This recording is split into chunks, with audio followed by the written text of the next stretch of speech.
off. Hold on to the mic, please. We starting off with Chris in the back. Go ahead, Chris. Chris Martin, Seminole Source.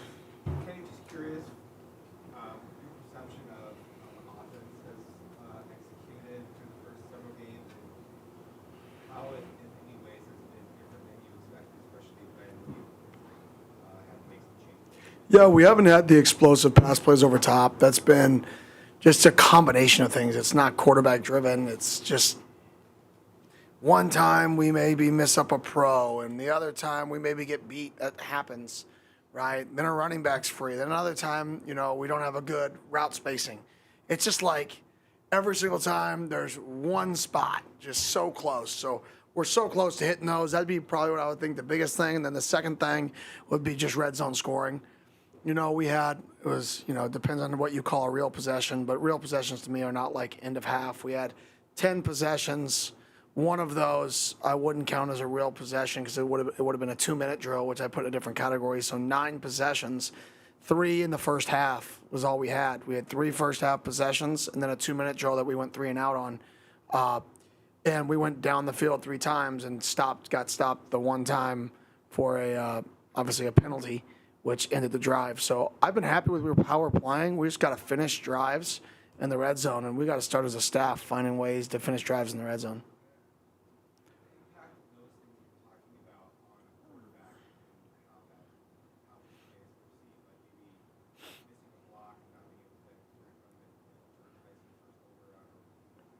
Yeah, well, obviously, quarterbacks, a lot of people look at stats, and you look at a stat line to determine the play.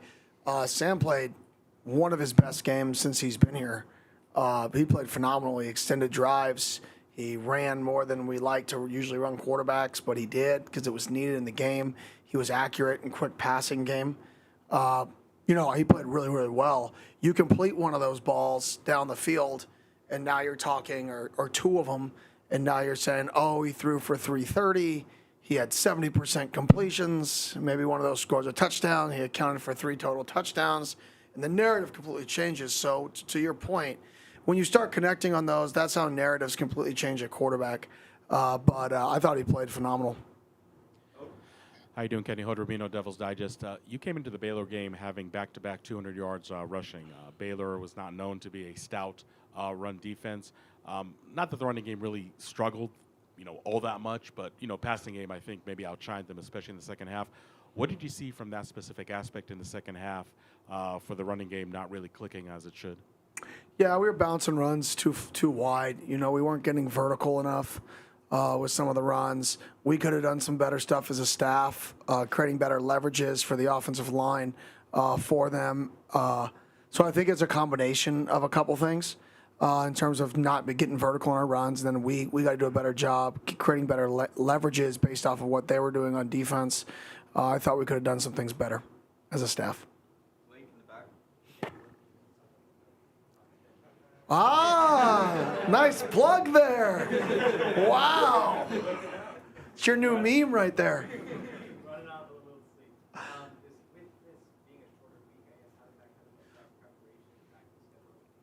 Yeah, so the first 2 days are the same. Sunday, Monday, copy paste. Tuesday will be the same. We just don't do as much good on good versus each other. So we don't do as much good on good. We don't do quite as much crossover, which is good on good, but their plays. We just do way more scouts. And then we turn Wednesday into a half walkthrough. So we limit that day and about 30 minutes less than normal Wednesday. And then Thursday becomes mainly a main walkthrough. So we lose Friday, and then we try to get a little bit more rest on Wednesday. Hi, Kenny. Bob McManaman, Arizona Republic. Well, tell me about just the confidence at the end of that game when you have your stars making the star plays, and obviously the kicker wins it. But the confidence you have in Sam and Jordan to make those things happen when they need to happen? Yeah, I got confidence that when our offense is on the field at the end of the game, we're going to get it done. I think over the last, I don't know, Doug's better at this stuff than I am. Over the last 2 years, I think at the end of the game, when something needs to get done, our percentage of getting it done on offense is very, very high right now. And I think that's the positive takeaway is like our offense is so close to being really, really good that we're just right there. We're like on the brink, still trying to figure it out. But I will say from week 1 to the end of week 2, we got better. Week 3, we got better. Week 4, we drove better. We just weren't good situationally in the red zone. And if we fix that, then we're talking about every single week we're getting better. So hopefully this next week we put it all together. But at the end of the games, I have the utmost confidence in those guys making plays. Well, last one for me, just about your kicker. Yeah. How wonderful that was. Yeah, I mean, he just prepares. I mean, if you guys come out to practice, we'll see we don't kick him as much, throughout the week. And when we're doing field goal, he stands 30 yards behind, taking his steps, simulating like he's kicking on air. I mean, that level of focus is why I have so much confidence in him. It matters to him, and when it matters to somebody, you can trust him. Hey, Kenny, Jordan Ham, Sports 360 AZ. As you look at this TCU offense, a lot of productive guys in the passing game and Josh Hoover. Just what stands out to you, and what are some of those challenges you're going to try to limit? Yeah, the quarterback. He's a really, really good football player. Can extend plays, can make throws in the pocket, anticipates throws, knows where to go with the ball. He's really good, and then they have weapons outside. And then Coach Briles, it's amazing what he does on offense. It's so much different than what he used to be, and it's so creative, and it's very, very explosive, not just in the passing game, but in the running game. They're very creative. I mean, different formations every week, trying to create leverages. So what they do on offense schematically, and then combined with having a quarterback and the skill players, and then their offensive line play well. But just that anytime that quarterback is a dynamic player, which he is, we got to find a way to contain him.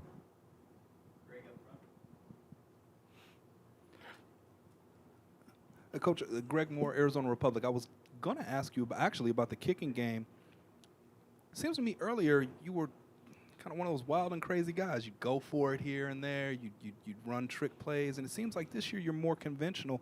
Have you changed your style as a coach based on your personnel? And, do you still have those wild wrinkles in you? Yeah, 100%. I'm going to change based off our personnel.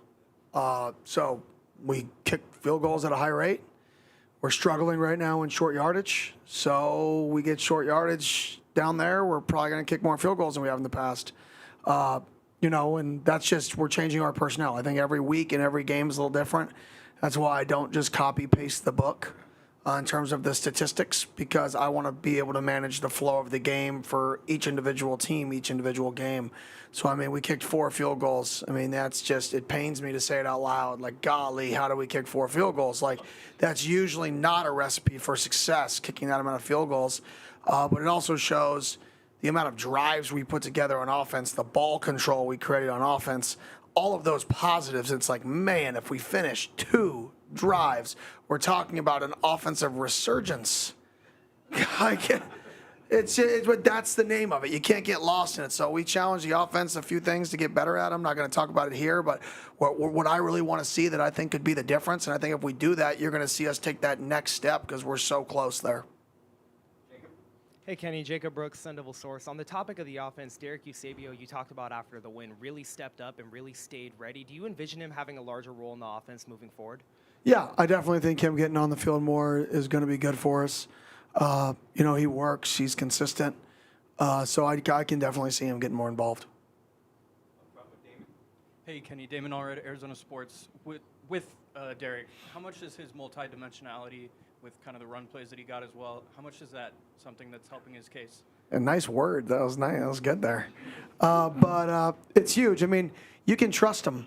I think at the end of the day, the messaging to the offense today was I want people who will play as hard as they possibly will play, and that we can trust will be where they're supposed to be and do what they're supposed to do. And that's somebody who will do both those things. He catches the ball, he runs the ball, he crosses before contact. Like, he does all the little things right. Crosses, like, the ball, right? For those of you who are wondering, like, that's what he does. He just does everything right. And I think you can win with people who do things right. And then quick follow-up, Keith has been here since you got here. Just what is the growth that he's had over just that whole time? Gets better every game. He's one of those dudes who gets better every single game. He learns, he puts it in the bank, and he applies it. super intelligent. He's the definition of Barrett honors. Like, kid's going to play for a long time, and then he's going to be even more successful in the real world. Hey, Kenny. Max Spado, Walter Cronkite Sports Network. You mentioned after both Mississippi State and Baylor the dynamics of close games. How after Mississippi State, this was the first time you guys had kind of felt on the wrong end of a close game. And then Baylor, you had talked about that you guys just love heart attacks. Do you guys feel like that you guys have an advantage maybe in the last year and a half with what your group has been through collectively in close games to where maybe you have maybe an edge on the rest of the league because you've been through it, you've seen every single possible scenario, and you feel like regardless of whatever close game result, you'll be prepared for it? Yeah, I think, we harp on game situations all the time. I think our guys are ready for situations at the end of the games. I think our guys are ready to win at the end of games. We don't always get it done, but I think we've won in so many ways. I mean, we've won off offense driving to score. We've won off kicking a field goal at the end of the game. We've won off of a defensive interception at the end of a game in a 4-minute. We won versus UCF off of a 4th and 2, going to be power read quarterback, gut cross, safeties make the play, right, to end the game and seal it. Like, we've won so many different ways in these close moments that I think our guys are ready for those moments in the game for sure. And that has nothing to do with coaching. Some guys, they make plays in the biggest moments. I mean, I wish I could tell you we do something. They make plays in the biggest moments, and I think we got a bunch of our guys on our team who perform their best in the biggest moments. Coach Kevin Hicks, Arizona State on SI. So much of the discussion about TCU has been about their offense, but obviously their defense has a real enforcer in Bud Clark. He's a legitimate NFL prospect. What challenges is a guy playing center field like him going to present for you guys? Yeah, I mean, their entire defense, they're playing really good defense right now through the first 3 weeks. Even dating back to last year, towards the end of the year with all the returners, they're playing really, really good defense. Him being in the middle of the field, what's tricky with him is they do so many things on defense, coverage-wise, pressure-wise, that he could kind of be all over, and which makes it harder to find him, harder to play away from him. Because of, schematically how, exotic they are with some of their shows, some of their pressures. Coach does a really good job, Coach Avalos. So, and they do a good job moving him around. So I think it's a great challenge. Kenny, Colin Harmon, ABC 15. I know you get medical stuff tonight, but anybody that was out this past week that will be back on Friday? That I know will be back, no. Moss is still working his way back. I thought last week at this time he was going to make it. I would still say doubtful for him to make a return. We got some other guys getting checked out, but no, nothing from last week that should be better. Sip will be like full go, so you should expect him to be like more involved and more getting after it. And then one more. You seem to have a story about every coach from crossing paths at one point. Do you have anything with Sonny? I don't actually. I don't really know Sonny. I know he's won a lot. I know that, but I don't really know him very very well. I've only heard really good things. So he's obviously won, and he always has good quarterbacks. So that's not fun. Hey, Coach. Luke Lemler, Sun Devil source. Heading into your game against Sawyer Robertson on Saturday, he was one of the best quarterbacks in the country with a clean pocket. Your pass rush, you've talked a lot about working in the offseason, was able to push him off his spot a lot. What does that say about the group's development? Yeah, I mean, our pass rush, I've said it since fall camp, has been one of the most improved things on our team is just the size and strength of our defensive line and the ability to rush for and impact the quarterback. There were times where our games were a little sloppy last night or 2 nights ago. But for the most part, our games have been clean. Our straight rushes have been clean. Clayton didn't get a sack, but he caused another holding penalty, which is essentially a sack in my mind. So the impact was the same. So I think you have a whole bunch. Prince is playing well. There's so many guys. They're just playing really well up front. They're playing team football. And heading into TCU, Hoover, similar-ish profile to Robertson. How do you carry that performance over week to week? Yeah, it's different. I think every guy you play is different. We can't let this guy extend plays. We knew last week it was going to be quick game, hot throws, balls over the middle of the field. This week, this guy he makes all the throws. He extends plays and makes explosives. So we've got to be able to contain him and not contain him for rushing for 150 yards, but contain him from extending plays, not getting sacked, and then extended plays create explosive plays, and that's what we got to prevent. Hey, Kenny, when you mention guys making big plays in the biggest moments, is there something, or how do you and your coaching staff identify that when recruiting a guy, either out of high school or through the transfer portal? I don't know. We got lucky. I think care level, I always go back to whenever I don't know an answer to something, I think care level is real. I think how badly somebody wants something, the odds of succeeding are higher. Right? How much you're willing to, what are you willing to do to succeed? Like, are you willing to stay up all night if you knew it would create an advantage? Are you willing to go to bed at 7 if you know it's going to create an advantage? I think some people, they just want it so bad, they're going to do what is necessary. And those guys are going to have a higher level of performance come game day. Those are the guys who are going to be more prepared, and those are the guys who are going to perform better. So I would say care level. Like I just want people that it absolutely matters. Everything matters. Doug Franz Unplugged podcast. There's a guy named Red Auerbach that one time said, "I'm sick of these questions. We don't go out there and play solitaire." But I have a question about the offense. You said after the game, if they're going to bracket JT, we got to be able to find other people. Where's that line between he's a first-round pick, if he's covered, he's open, he's covered, he is open, and what is going on the backside? Why aren't guys getting open? Yeah, I think some of it is, we're scheming, potentially JT up in some man things. So then when people bracket him in man, our answer may not be, attacking them downfield. So I think we got to do some different things opposite JT with how teams are going to start playing them and how teams have played them schematically, which can help us. So I think that starts with me to fix that problem. 2, we got to be better at our perimeter blocking. We're not having as many explosive plays, whether it's running backs, tight ends, just blocking in space, wide receivers, and those explosive plays. If teams are going to bracket a player and double team a player, well, naturally they're down a human being. Well, if they're down a person, there's one less person over here, whether you run it or throw it. So if you run it, you should have more explosive runs. If you throw it, we got to create better leverages and angles for that. So I think it's just a combination of things that we got to do away from if people want to bracket them. But once again, like I said last week, you can bracket, but, we went on 2 drives in the first half that were over 13 plays.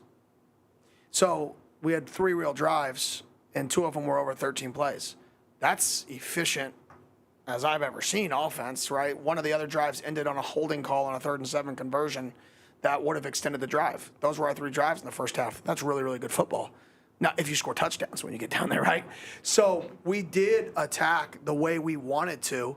We just got penalties, and we didn't score in the low red zone. So when you look from, the macro point of view of did you score or did you not, it doesn't look great. When you look at the details, it's like, man, we're that close to being really, really good, and I think that's always the challenge on Sunday and Monday is we come in and we challenge the guys to be better at the areas that we got to get better at in order to improve. Win or loss, doesn't matter. And what's your favorite flavor of Powerade?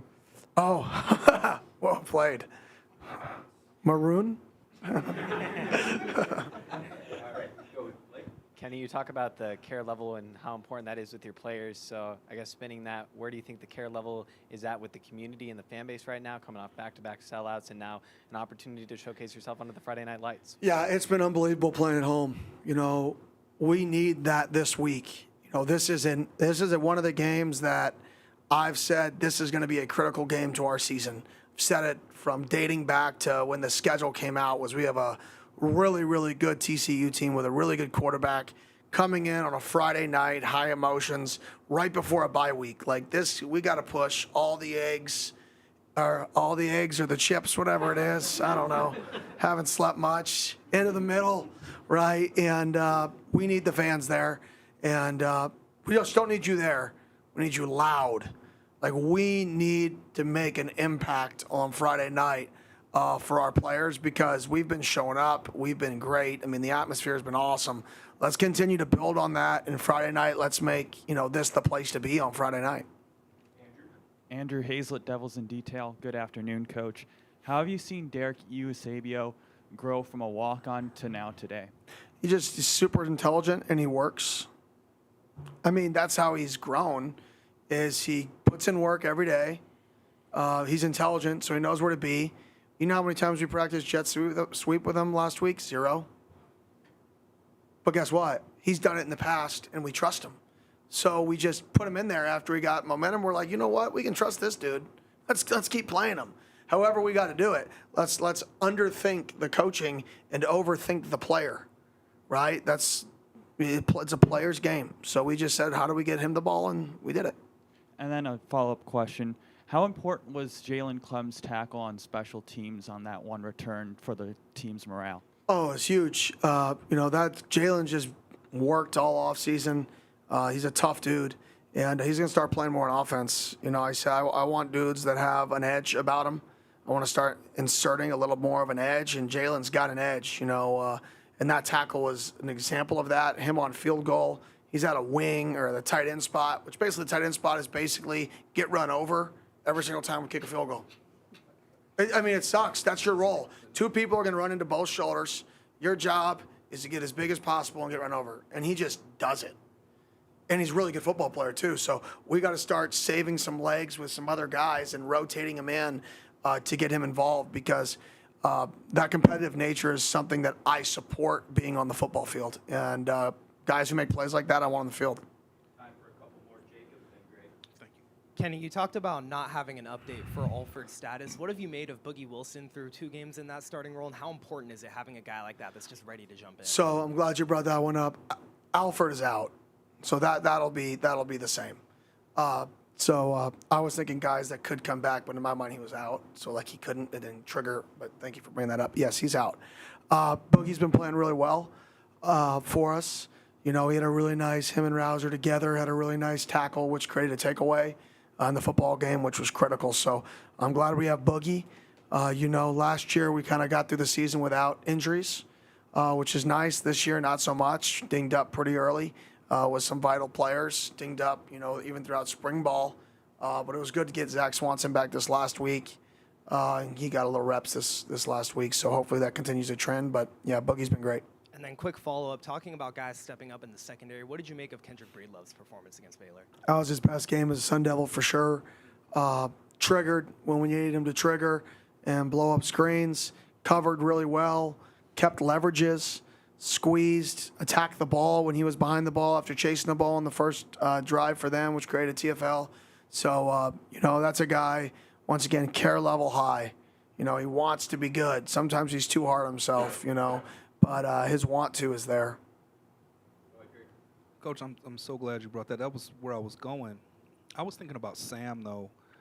So last year, Sam was kind of an unknown quantity, right? You would hear safety say stuff like, oh, he was way faster than I thought he'd be. Like this year, everybody knows what they're going to get. How is he responding to that? Yeah, really well. I mean, obviously, early in the season, week 2, I just didn't like our plan. I didn't go do a good job for him. But since then, he's been awesome. And when you think about last game, he equated for almost 300 yards, probably 75% of our offense, or that is roughly 75% of our offense, was him in the football game, run or pass. He was efficient. We didn't turn the ball over. He was his best in the biggest moments. So I think he's starting to learn how teams are going to play him. So, when you're a quarterback, you go through the nobody knows me phase, and you get to, play your game. Nobody knows you. Then you go for the, whoa, somebody learned me. And then it's copycat. Everybody learns you. When one person learns something that gives you problems, everybody learns it. That's coaching. So then you're like, oh, crap, I got to get out of this. And then you've got to grow from that. And then they figure out something else that gives you problems, and you struggle. Until eventually you've been through the cycles of what everybody defense can do that can kind of give you a problem. So when you see it again, you're like, oh, this is like blank. And then you play better. So I think part of quarterback progression is those play really good. We could have played better. But he's getting to that point where he's seen so much now that we know how teams are going to attack him for the most part. And he's done an awesome job. And then with the guys who care a lot, like Sam, or a safety, or a defense, or linebacker, doesn't matter. for the guys who care a lot, there's the risk that they care too much. How do you keep a guy dialed back? It's like, dude, you're awesome. Go be awesome. How do you do that? Yeah, I think you have to say, like, you have to have enough, keep it enough fun so where it's not like every play is the most important play, but you can't be wound up all the time. You got to go play the game. Like I tell Sam before the game, everything I told you, forget. It's over. If you're thinking about what I'm telling you before you take a snap, we are in trouble. You should be thinking about whatever is in your mind at that moment. You've got to play natural. If you're at safety and you're thinking about all this other stuff, right, wrong. You should be thinking whatever is natural to you. And if we did a good enough job as a staff, what is natural to you is the plan. It's not thinking about what did coach tell me? Oh, crap, they motioned a bunch. What did coach want me to do? What? Sack. We motioned a bunch. Oh, what coverage are we supposed to get in? Freeze. No. We motioned a bunch. React. Right? And if they're thinking about what we want, something's wrong. So I always say to those guys who love ball, when you get out there, if you're not ready, that's on us. Go play your game. Hey, Kenny, Jake Garcia, 12 News. Along those lines with Keith Abney, what does it say that the natural thing for him to do after the PI call wasn't to spiral, but instead recommit to technique and raise, his level of game? Yeah, he was pissed because he thought he was in good position. And like I told the guys at halftime, we got 2 PIs on their last drive at the end of the half. We were doing what I told them to do, which was take away a certain route concept, and they were doing it. And I'm like, great job. Like, we're playing man coverage, guys. If you play man coverage 50 times, you're going to get pass interference. I wish we weren't. Maybe we'll play a game where we play man coverage 50 times and we don't. Wake me up, because that won't happen, right? Just unfortunate when it's back-to-back, and it's unfortunate when it's on third downs. Third downs, man, penalties drive me nuts because they extend drives for free. But if you play man and challenge people, you're going to get flags. I always look at the end of the game when it comes to, like, in-game penalties.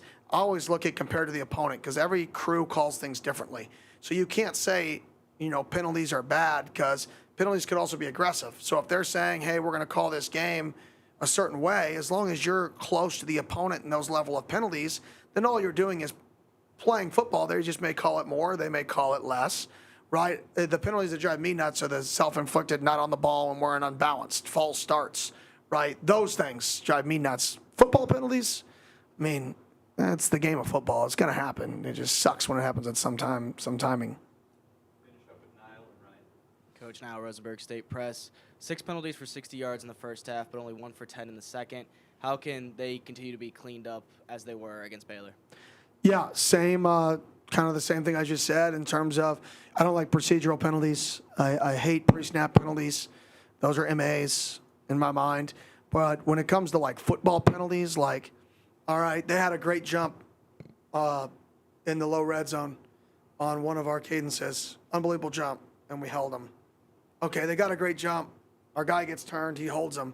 Do I want that? No. But, golly, let's change cadence so we don't get somebody jumping off on our offensive tackle. That's not fair either, right? All right, we play man coverage and we get 2 defensive holdings. All right, that sucks. We throw 2 screens, we get holdings. Yeah, we got to refit our hands a little closer, but we didn't stay engaged in the holding. The holdings were way better than they were in week 1 where we were grabbing and tackling, right? Now, okay, our hands were outside, we refit. All right, they got us the half second, our hands were outside, they threw it, right? Is that going to be thrown every game? No. So I think there's a balance of wanting your guys to play aggressive and teaching them to never get penalties. There's some penalties you can't live with, but other penalties, if we're getting penalties attacking and playing the game like in an aggressive mindset in terms of blocking, I'm cool, right? As long as we're not doing it recklessly, but I want to see violence and passion and aggressiveness. Like, that's what football is. I say over and over again, move people backwards, you win games. Both sides of the ball. Hey, Coach. Ryan Myers, Devil's Digest. I know at the beginning of the season in the fall camp, you and Coach Ward talked a lot about wanting to kind of do a lot of the same identifying processes, but kind of change up what you guys are doing in terms of what you were showing teams offensively.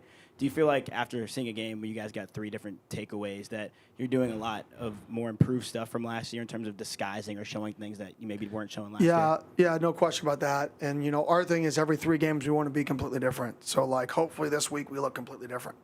Once a team gets 3 games on you, they're going to have enough formation, video that they got you, right, for the most part. So every 3 games we try to look different, be different, right, change everything. So hopefully, we come out this week. Now, the hard part is it's a short week. So there's a balance of how much can you completely change as opposed to normal going into a short week. But we definitely hope those shows, disguises, and some of those things look completely different this week because, like I said, you play 3 weeks, 4 weeks, 3 weeks of football. When I say that, I mean similar style of offense, like open set offenses, right? When you play those 3 in a row, it starts to become obvious. So we tried to change a little last week. We'll change a little bit more this week and try to constantly adapt. And quick follow-up to that as well. How do you do that, like you kind of mentioned, without overwhelming your players and then kind of confusing stuff up before you go into like another game? I mean, make it look like quarters. I wish it was more complicated. Like make it look like thirds. Start over there and motion over there if you're on offense. Like it's not as complicated. It's more, can you do it throughout a game and get your job accomplished? Us coaching, it's simple, right? It's can we actually show it correctly? Because if you don't show it correctly, then you're just out of position and they already know what you're doing. So there is a balance of like, what do you show? What do you not? Do you want to trick people or do you want to say, this is what we're in, let's dance? I think there's a balance. I think sometimes you got to say, this is what we're in.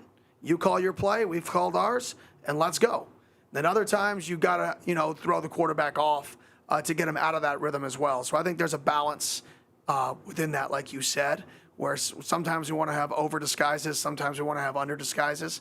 And if your over disguises look like your under disguises, then your under disguises are disguised, right? Because they go together. And that's the goal, is you want to make it all look the exact same without really doing much different. Thanks, Coach. Thank you. Appreciate it.